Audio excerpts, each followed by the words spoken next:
untuk melanjutkan daripada perkuliahan kita pada mata kuliah keadvokatan, dan kita akan masuk kepada materi legal opinion.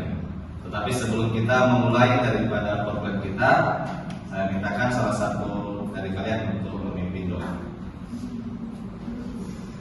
Baik, sebelum kegiatan hari ini kita mulai, sebaiknya kita mulai dengan berdoa.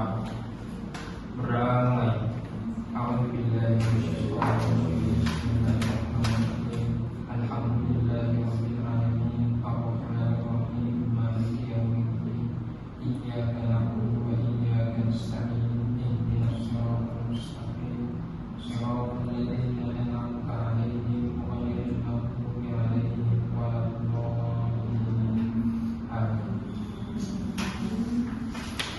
Adik mahasiswa, kita akan masuk kepada materi legal opinion. Sebelum kita masuk kepada materi, saya akan bertanya kepada kalian,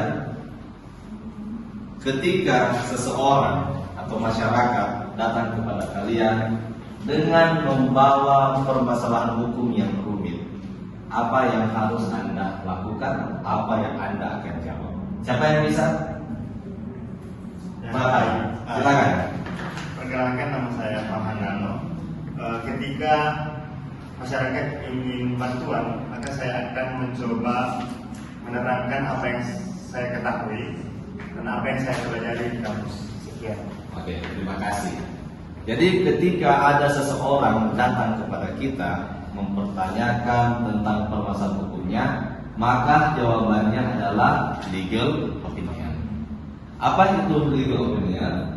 Legal opinion adalah pendapat daripada ahli hukum untuk menjawab daripada permasalahan hukum yang terkait dengan apa yang dihadapi oleh masyarakat.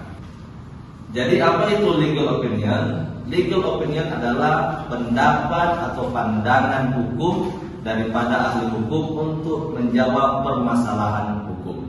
Tujuan daripada legal opinion bagaimana untuk memberikan tanggapan ataupun pendapat hukum secara profesional ataupun komprehensif untuk menjawab permasalahan hukum yang didapatkan oleh masyarakat.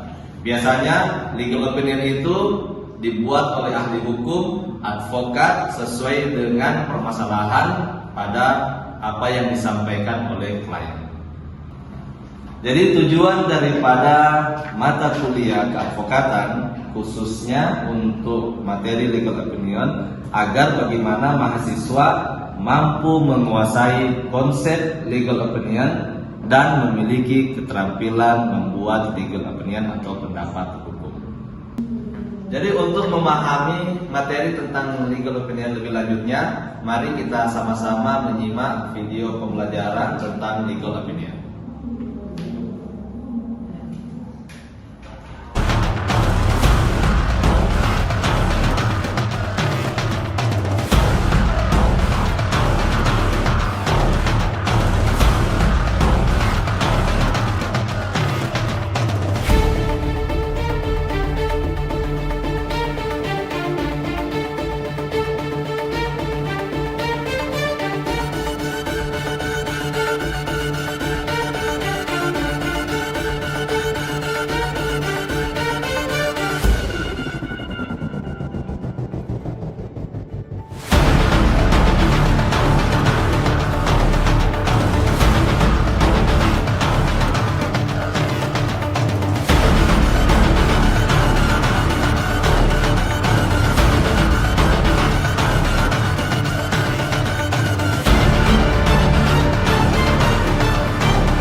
Setelah Anda menonton contoh kasus pada video tersebut, tahapan terakhir adalah sistematika legal opinion.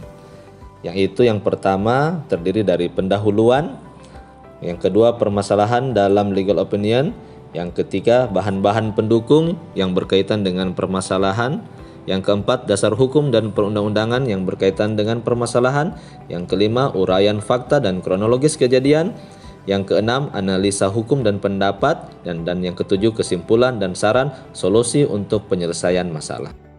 Sekian video pembelajaran pada mata kuliah keadvokatan, khususnya pada bidang hukum legal opinion. Semoga video ini bermanfaat dan memberikan pengetahuan kepada seluruh mahasiswa, khususnya pada teknik pembuatan legal opinion. Terima kasih, sukses selalu. Wassalamualaikum warahmatullahi wabarakatuh. Menonton daripada video pembelajaran yang di dalamnya ada contoh kasus, maka pada saat ini Bapak akan membagikan daripada lembar kerja. Di dalam lembar kerja nanti ada perintah masing-masing kelompok untuk memilih daripada satu subjek hukumnya. Kemudian setelah itu masing-masing mendiskusikan dan memberikan pandangan hukumnya berkaitan dengan contoh kasus tersebut. Oke, saat ini bisa dibagi 3 kelompok, kemudian masing-masing saya berikan waktu untuk membahas daripada video tersebut. Dipersilahkan semua, ayo dibuat 3 kelompok.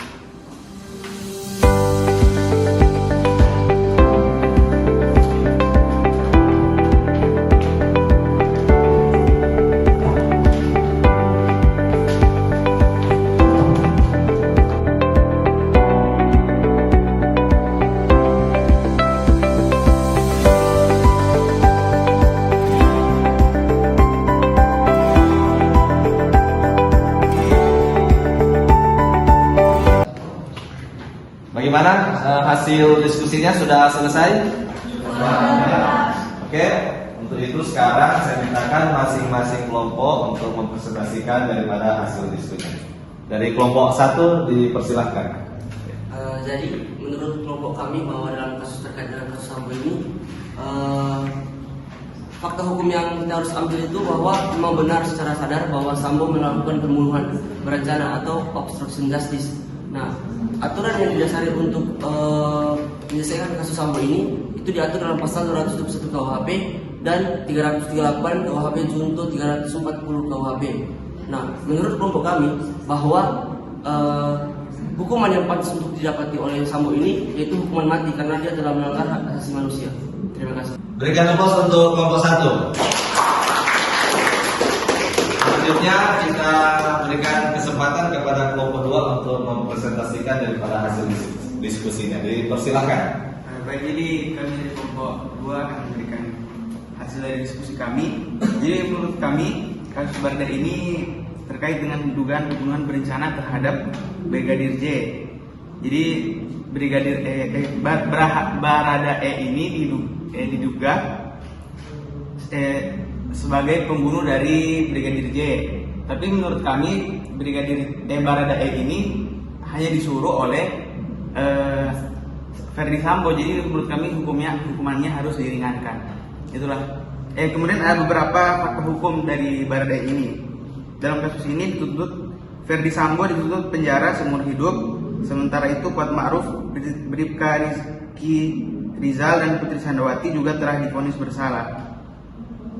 Kemudian jaksa menyatakan bahwa Barada E adalah pelaku utama sehingga tidak dapat dipertimbangkan sebagai justice kolaborator. Demikian pendapat kami dari kelompok 2. Terima kasih.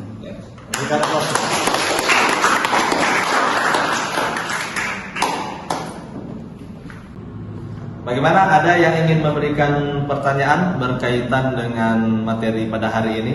Saya, Pak. Oke, dipersilahkan. Jadi Bapak, pertanyaan saya, apa sajakah kesalahan fatal yang harus dihindari dalam menyusun legal opinion? Itu Bapak. Jadi pertanyaannya, apa kesalahan fatal ketika menyusun daripada legal opinion? Legal opinion ini ada hal-hal yang penting yang harus kita masukkan sehingga nanti dalam membentuk atau membuat legal opinion sesuai dengan permasalahan hukum atas daripada klien kita. Jadi yang pertama, ada kesalahan fatal yang harus kita hindari yang berkaitan dengan identitasnya. Kita pastikan nama, identitas daripada pihak-pihak. Kemudian yang paling penting itu jangan sampai kita memasukkan daripada dasar hukum yang salah. Jangan sampai permasalahan hukum kemudian itu bukan merupakan permasalahan hukum. Kita harus membedakan mana fakta hukum dan mana yang bukan fakta hukum. Karena kalau kita salah memasukkan dasar hukum, maka dalam solusinya pun itu pasti tidak akan memberikan hasil yang baik. Masih ada lagi yang ingin bertanya? Saya, Pak. Oke, silakan Marsha. Jadi bagaimana cara memilih advokat yang tepat dalam memberikan legal opinion? Jadi pertanyaannya adalah bagaimana cara yang tepat untuk memilih advokat dalam membuat legal opinion. Yang pertama, kita harus memastikan daripada konteks atau isu bidang hukum permasalahan kita.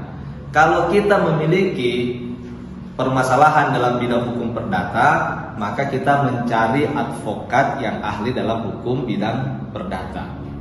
Begitu juga kalau kita mempunyai permasalahan dalam bidang hukum pidana, maka kita mencari advokat dalam hukum pidana. Sehingga ketika advokat itu memiliki keahlian sesuai dengan permasalahan hukum kita, maka dia akan menjawab daripada permasalahan hukum yang kita berikan. Nah, seperti itu. Sudah paham?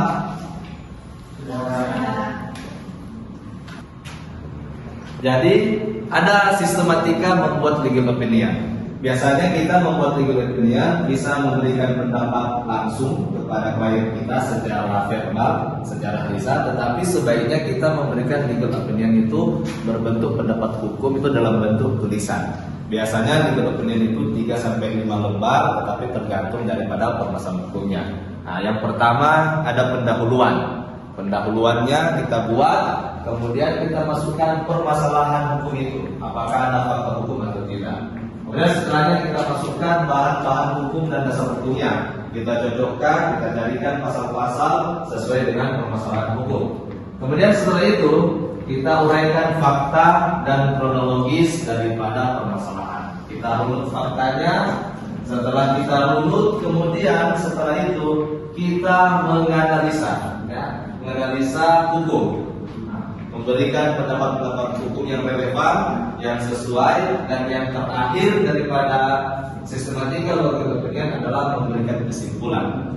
Kesimpulan daripada legal opinion itu berisi daripada saran ataupun solusi dalam penyelesaian masalah. Kemudian saya sampaikan kepada adik-adik mahasiswa bahwa legal opinion merupakan salah satu bentuk bantuan hukum.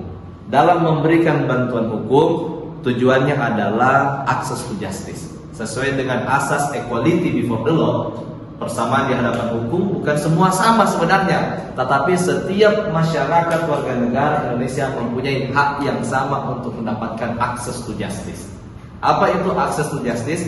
Akses untuk mendapatkan yang namanya keadilan. Siapapun orangnya, orang miskin ataupun orang kaya, baik dia agamanya Kristen, Islam, siapapun itu, kita wajib untuk memberikan bantuan hukum, khususnya memberikan bantuan hukum dalam bidang legal opinion. Nanti setelah ini saya akan memberikan daripada literatur yang ada di jurnal. Nanti akan saya sampaikan literaturnya, silahkan dilihat di papan. Kemudian setelah itu masing-masing daripada kalian akan membuat daripada legal opinion secara tertulis. Tadi kalian sudah mendiskusikan, kemudian masing-masing daripada kelompok untuk selanjutnya membuat legal opinion secara tertulis sesuai dengan sistematika legal opinion. Baiklah, saya rasa cukup untuk pertemuan kita pada hari ini.